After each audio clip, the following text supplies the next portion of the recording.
Hi, welcome back to the Summer STEM series where we're talking about theater, arts, and tech and using puppets to tell your story.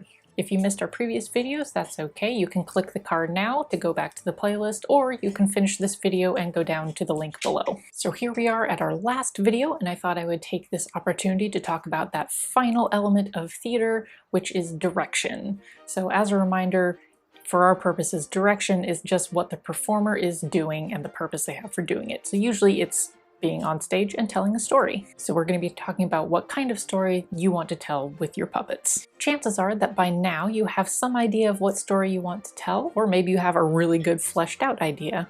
Or maybe you've just had fun designing your puppets in your stage, and that's okay too, because a story can evolve from that. So whether you're creating your story just now or fine-tuning an idea that you've had all along, there are a few things to keep in mind that can help make your puppet production purposeful and coherent. This is called story structure. Some of you might have heard this in class already, or you might have heard someone talk about a story having a beginning, a middle, and an end. In the beginning of your story, there are a couple of things you need to do. 1, introduce your main character, or protagonist, and 2, introduce your problem, or conflict. These don't have to be done in that order, but make sure they are done at the beginning of your story. A character introduction can be pretty simple, like showing a main character doing something normal in their daily life. You can also have other secondary characters talk about your main character before they even show up. Or you can flat out have a formal introduction through narration that is directed at the audience. However you do it, you want to make sure your audience knows who the main character or characters are. The problem or conflict that begins your protagonist on their journey, literal or figurative, can take many forms. But 3 main types of conflict are internal, a conflict your character has with themselves. I wish I was braver. Environmental, something that is happening beyond any character's control. There's a meteor headed for New York! And interpersonal, when 2 characters are pitted against each other. You ate my fries! I had extra ketchup. You get the picture. This brings you to the middle of your story, where your main character is trying to solve the problems. A few things can happen here depending on what sort of story you want to tell. Your hero could try something and fail. We threw sticks at the meteor, but it didn't work! They can turn to another character for help. I'm too scared to ask Harlequin to the dance. What if he hates me? Bro. There can be complications in solving a problem that initially seem pretty simple. You're allergic to ketchup! You're allergic to fries! The end of the story is where the conflict is resolved. Maybe there is a big battle. Help me aim this science ray before it's too late! Or a big argument.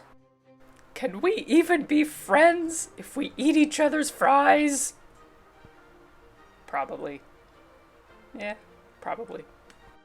Or your character takes a big risk. Will you go to the dance with me? Wow. Yeah? Neat. However it pans out, it should bring some kind of closure to the problem. After this problem is solved, many stories contain something called a denouement. That is, a portion of the story after all the excitement, where things are shown returning to normal, or how changes have taken place as a result of the story. This dance rocks! You rock! Different stories do this differently, from a quick statement of the lesson someone learned, We should probably try science first next time. to an epilogue that shows the characters sometime later. Remember when we had that argument about fries 8 years ago? Yeah, classic. The choice is yours, so have fun with it. Not sure where to start?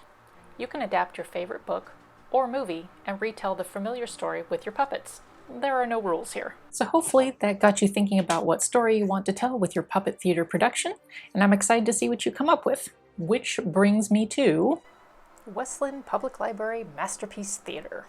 Yes, that's right. If you want to create and film your very own puppet show for everyone to see, we would love to have a showing.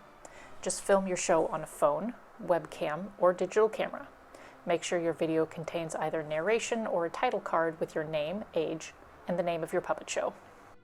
Then go to the web address below and in the description for instructions on submitting your puppet show to us here at the library.